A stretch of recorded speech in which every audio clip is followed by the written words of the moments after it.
আসসালামু আলাইকুম দর্শক, আমি এই মুহূর্তে যে ভিডিওটা দেখেছি এটা হলো কালীহাতি যে ওই টার্নিং পয়েন্টে অ্যাক্সিডেন্ট হয়েছে। দুইটা প্রাইভেট একটা ট্রাকের সাথে মুখোমুখি হয়ে ড্রাইভার মারা গেছে, আরও যাত্রী মারা গেছে। তো আপনারা ভিডিওটা দেখতে থাকেন ফার্স্ট থেকে লাস্ট পর্যন্ত। এই ভিডিওটা দেখবেন, বেশি বেশি শেয়ার লাইক করে দেন, বেশি বেশি শেয়ার লাইক করে দেবেন। দেখতে থাকেন ভিডিওটা শেষ পর্যন্ত দেখবেন। আমি আপনাদেরকে ভিডিওটা লাস্ট পর্যন্ত দেখাচ্ছি।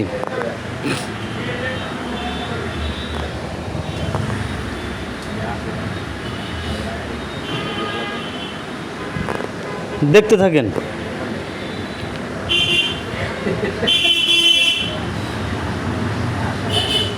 এই যে দেখেন, আমি আপনাদেরকে দেখাচ্ছি ভিডিওটা, সম্পূর্ণ ভিডিও আমি দেখাচ্ছি। গাড়ির চারপাশে ঘুরে আমি দেখাচ্ছি। দেখেন, আপনারা খেয়াল করেন, ভিডিওটা খেয়াল করতে থাকেন।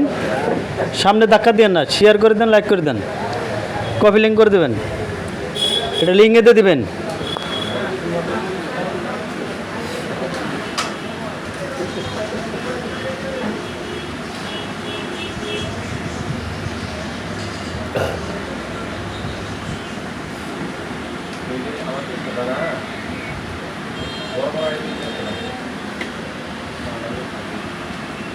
দেখেন, আমি লাস্টে দুইটা প্রাইভেট, আরেকটা প্রাইভেট আরেক সাইডে পড়ছে, ওটা চাকা সহ নিয়ে গেছে। আমি দেখাচ্ছি, এই দেখেন, এই যে এই প্রাইভেটটা পিছনের চাকা সহ নিয়ে গেছে। দেখেন, টাকা লোকে ধাক্কা লেগে দুপাই গেছে। ভিডিওটা ফার্স্ট থেকে লাস্ট পর্যন্ত দেখবেন। ভালো লাগলে অবশ্যই সাবস্ক্রাইব করে দেবেন। আমার এটা ইউটিউব চ্যানেল, আপনারা সাবস্ক্রাইব করে দেবেন, সাথে থাকেন এই চ্যানেলের। আপনাদের ভালো ভালো ভিডিও আমি আপনাদেরকে দেখাবো। দেখতে থাকেন ভিডিওটা ফার্স্ট থেকে লাস্ট পর্যন্ত দেখবেন।